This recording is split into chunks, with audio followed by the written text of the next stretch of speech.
Bienvenidas a una nueva entrevista de Es Social. En esta ocasión nos acompaña Laura Seoane. Ella es gestora cultural y una de las socias de La Tropa Produce, una sociedad laboral que lleva más de 10 años produciendo cultura. Ahí tenemos los premios Feroz, por ejemplo, el Festival Cine Europa, también campus para emprendedoras culturales, hasta espectáculos interactivos que te dejan sin aliento.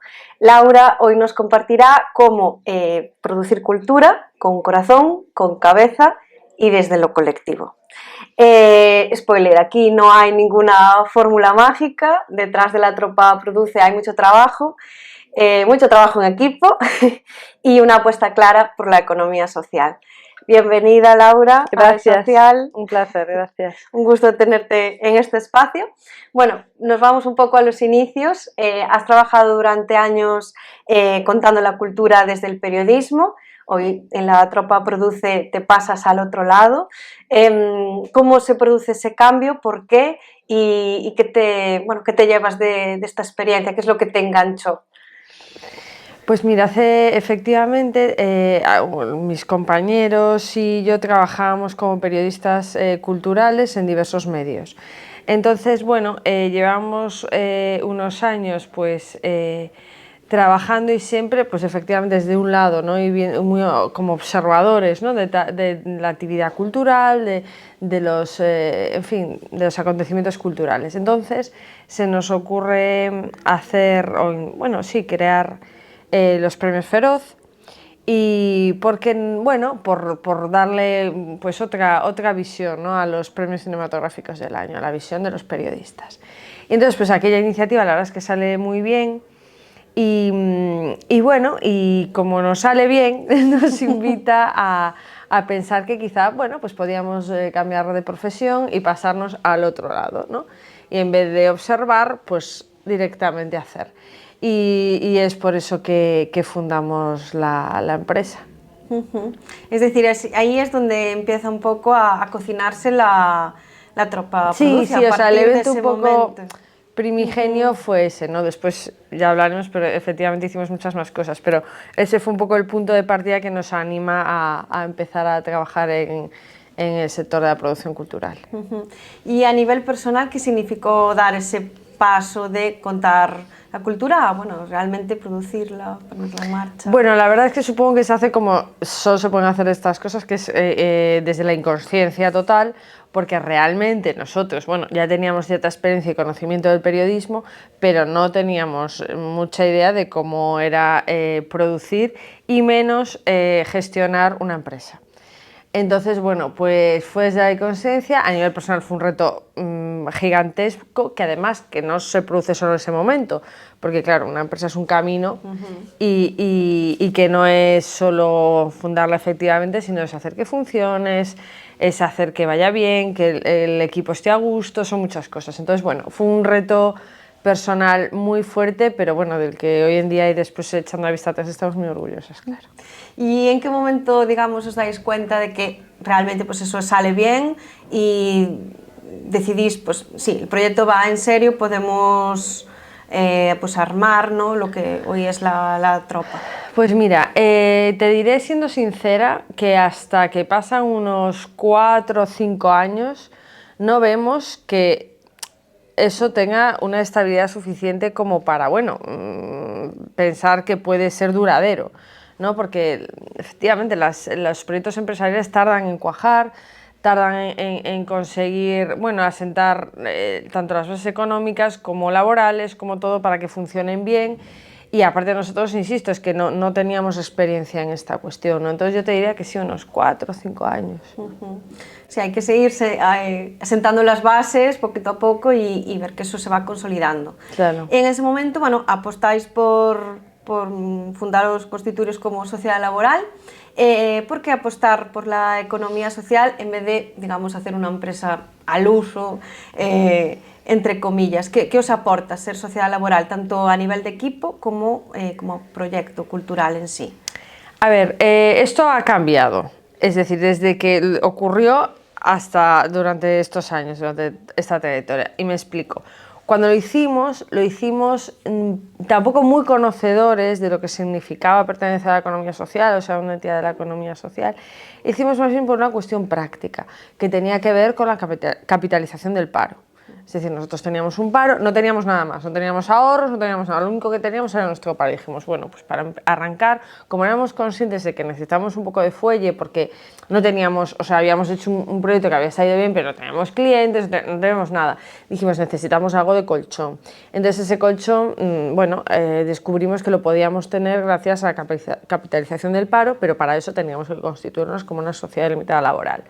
Y por eso lo hicimos, sinceramente. Esta fue nuestra idea. A ver, luego evidentemente lo que leímos sobre las sociedades laborales nos parecía bien. Sí, encajaba un poco con vuestra... Claro, luego, a medida que ya empezamos, digo, hay que hacer esto, tal, vale, hacemos esto. Y cuando ya empezamos a hacer sociedad laboral, nos damos cuenta que afortunadamente, bueno, encajaba súper bien en cómo nosotros queríamos plantear sobre todo la estructura organizativa de la empresa, en la que todos teníamos o queríamos que tuviéramos la misma voz, el mismo voto, que queríamos que eso no fuera pues una cosa de otras personas en la que nosotros trabajáramos, no. Entonces esto de socios trabajadores es una cosa que nos pareció desde un principio eso, que encajaba con nuestra filosofía. Y luego también, a ver, hay otras cosas que no se nos pueden escapar que benefician, que yo creo que también, bueno, a ver, somos del régimen general, ¿no? Pertenecemos al régimen general, entonces eso en un principio puede suponer un coste algo mayor, pero es cierto que también te da unas seguridades a la hora del desempleo pues importantes. También es cierto que a cambio creo que hay un apoyo estatal que podemos pensar que, bueno, puede mejorar o no, lo que sea, pero que en todo caso es mayor que quizá a una ASL normal, pues porque efectivamente creo que se entiende que nosotros, bueno, como economía social tenemos un impacto mejor a nivel social, en el empleo, en la calidad del empleo, etc. Entonces esto también es un punto que creo que es positivo, por contarlo un poco todo también, ¿no? Sí. Que al principio las cosas son de una manera, pero que luego con el tiempo vas explorando de verdad en qué sector estás y en qué tal estás y te das cuenta de que hay muchas cosas ventajosas. De eso, a ver, en todo este tiempo, algún gestor, porque hay gestores que no conocen muy bien la economía social, nos decía, pero ¿por qué esta cosa social limitada laboral? ¿Por qué no hacéis un SL? La que algo más fácil, ¿no? Claro, es como, bueno, pues porque no nos interesa y porque no responde a nuestras ideas, ¿no? Bueno, a veces la llegada a la economía social es un poco así de casualidad, ¿no? De algo que te cuentan, que bueno, en principio encaja y luego una vez dentro, pues validas, ¿no? Exacto, sí, exactamente. exacto. Es en el sector y descubres en el que... y te das cuenta de otras muchas ventajas, ¿no? Y a la hora de trabajar con las instituciones, por ejemplo, con los ayuntamientos, ¿ser economía social abre puertas? ¿O todavía hay que explicarse más, hay que hacer pedagogía? Sí, depende. Es decir, yo creo que en las convocatorias, por ejemplo, y sobre todo, a ver, las que son ya específicas para la economía social, por supuesto, pero en otras convocatorias yo creo que puede ser un plus. A la hora de ya cuestiones más concretas de proyectos, en fin, convenios que establezcas con los ayuntamientos o contratos, o sea, de patrocinio o lo que sea, creo que no tanto, porque por lo que tú dices, porque todavía hay bastante desconocimiento. Entonces dicen una SLL, porque una cooperativa, bueno, pero claro, una SLL, piensa que te has equivocado y has puesto una L de más. Claro. Dices, no, es que es una sociedad limitada laboral. ¡Ah! Como que, oye, yo, o sea, no, ahí no hay mucho conocimiento. En general, en todo caso, bueno, pues esto es lo de siempre. Hay gente que sí es más sensible o más conocedora a estas cuestiones y yo entiendo que es un plus. Pero bueno, hay un poco de desconocimiento todavía. ¿Y ha ido mejorando en estos años que lleváis trabajando? A ver, no sabría decirte, porque nosotros al principio trabajamos muy poco con el sector público. Entonces era una explotación mucho más de espectáculos privada, o sea, era puramente privada prácticamente. Entonces, ahora que sí que trabajamos bastante más con las administraciones, pues es una cosa más que viene pues desde hace unos 5 años, bueno, algo más, quizás 6 años, por ahí, 6 años yo creo. Entonces, claro, en 6 años me parece difícil valorar esa evolución, ¿no? Y obviamente a las empresas, o sea, cuando hacíamos una explotación comercial privada, les daba exactamente igual que fueras SLL, SL o lo que fuera. Bueno, todavía ahí es un reto que tiene el sector. Sí, total. Bueno, mirando los proyectos que lleváis a cabo, que son hay un amplio abanico, comentábamos Los Feroz en Europa, lo que viene, Singalón, el Festival de Teatro Clásico de Almagro. ¿Cómo se gestiona un ecosistema cultural tan diverso? A ver, yo creo que en general todos tienen una cosa en común, y es que es el contenido del evento. Es decir, para nosotras no es lo mismo un evento cultural que otro que no lo es. Que hemos hecho algunos, muy pocos, porque estamos fundamentalmente enfocados a la cultura. Porque la materia con la que trabajas es diferente. Y la materia con la que trabajas es arte, es cultura, son artistas, son... En fin, es otro tipo de relación, es otro tipo... Yo creo que tener pues, un cuidado diferente con muchas cosas. Diverso, bueno, a ver, al final nosotros veníamos de un sector, o sea, de un sector en el que habíamos trabajado el teatro, audiovisual, la música, o sea, que más o menos ya ya conocíamos el ecosistema cuando trabajábamos como periodistas. Entonces, esa base fue muy importante. Y después básicamente es eso, es aplicar las formas de trabajo teniendo en cuenta que el contenido, desde mi punto de vista, es especialmente sensible, por tratarse de cultura, por tratarse de arte, porque creo que hay que ser cuidadoso, porque la cultura y el arte defienden unos ideales, y esos ideales, desde mi punto de vista, tienen que estar también en la producción del evento, en la organización del evento, en el trato, en el todo. O sea, tiene que permear, digamos, ¿no? Eso que eso que se muestra a cómo se muestra. Tiene que haber una coherencia en todo el proceso. Exacto, exacto, porque si no, imagínate, tú vas a ver una obra de teatro o una película en algo que trata, no sé, sobre la diversidad o sobre las minorías o no sé qué, y tú estás haciendo un evento absolutamente mirando hacia otro lado, ¿sabes? Como sin tener en cuenta la particularidad de cada uno, las problemáticas que puede tener o sin tener en cuenta aspectos medioambientales. O sea, me parece que son cosas que están tan ¿sabes? Que tienen tanto diálogo con la cultura y con el arte que las tienes que integrar, sí o sí. Sí, tener esa mirada abierta, ¿no? Y que recoja los diferentes puntos de vista y esas sensibilidades que... Y eso a la hora de producir un evento se puede hacer o no hacer. Y parece una tontería, porque al final pues, una organización de evento es lo que es, o la producción es lo que es, pero hay detalles en los que, bueno, yo creo que merece la pena poner atención. Al final lo que se dice, ¿no? En los detalles también está la diferencia. Sí, totalmente. Bueno, además de estos proyectos, lleváis a cabo formación. Ahí tenemos la dinámica. ¿Qué buscáis con este tipo de espacios que están ideados, bueno, para personas emprendedoras o creativas culturales? Por un lado, ¿qué buscáis con esos espacios? ¿Y hacer formación es también producir cultura? Vale, primero, nosotros, a ver, surge la dinámica porque es que, como te decía, nosotros nos metemos con la empresa y a emprender desde el conocimiento del sector, pero desde el desconocimiento de la gestión empresarial. Y creo que esto es algo que ocurre muchísimo en el mundo de la cultura. Es decir, que las personas que se dedican a ello saben muchísimo de su disciplina, pero muy poco de cómo hacer de eso un proyecto viable de vida laboral. Entonces, ese fue nuestro, o sea, como decir, es que esto nos parece necesario, o sea, es que es una pena, porque muchas de estas iniciativas con grandes artistas detrás se truncan por eso, porque no hay una idea de una gestión tal. Entonces surge de aquí y estamos súper satisfechas con este proyecto porque sí que tenemos la sensación de que es útil, así se nos transmite la gente que asiste y demás, y vamos, o sea, una sensación de menos mal que me he enterado de esto, menos mal que me he dado cuenta de esto, porque claro, era tal, ¿no? Y la segunda cuestión era, ¿producir cultura es hacer cultura? Producir, hacer formación, formación. es producir cultura. Sí, para mí sí. Claro, porque, es decir, yo creo que es que, a ver, la cultura es que es un término tan amplio, ¿no? Que a veces es complicado.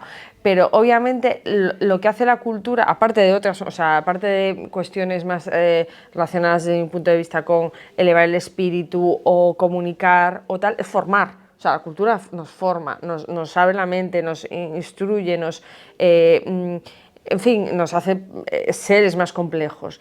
Entonces, una formación que está enfocada a personas que quieren hacer cultura, a mí me parece que redunda todo en lo mismo, ¿no?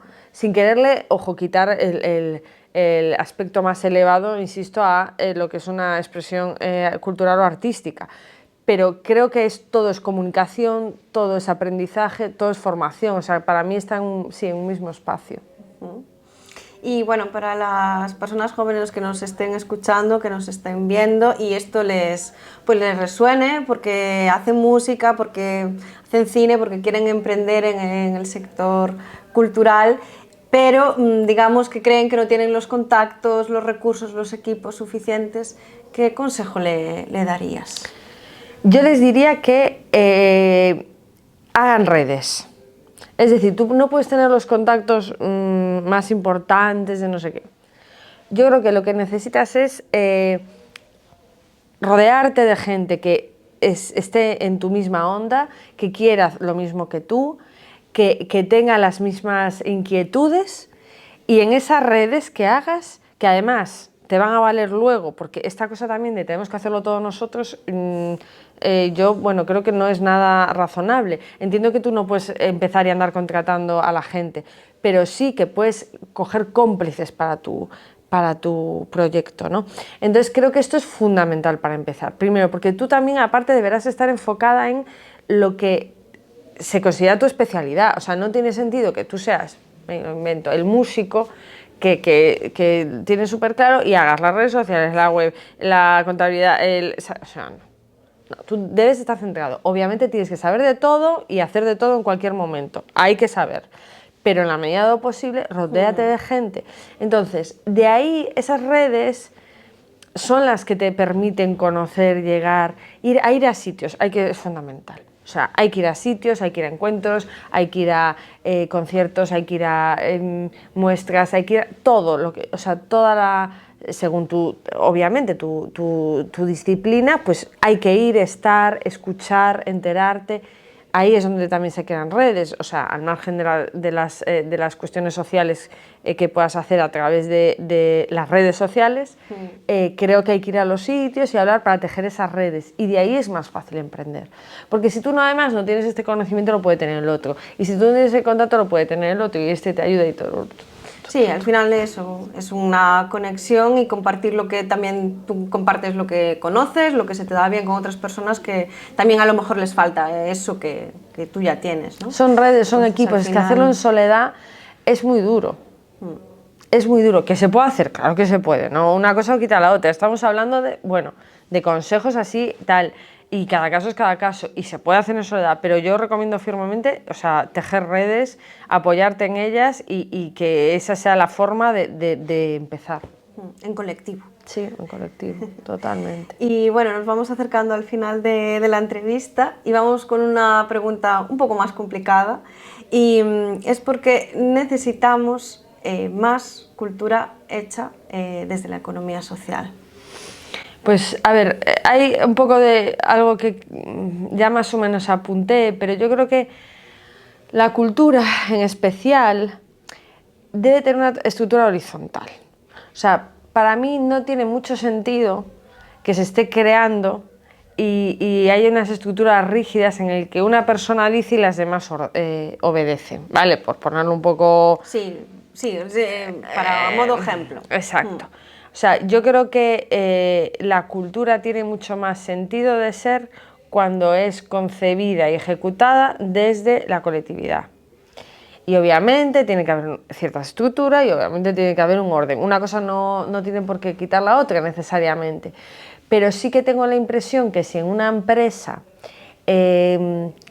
cultural desde un principio, además ya se establecen como unas jerarquías muy marcadas, creo que la convivencia es más complicada.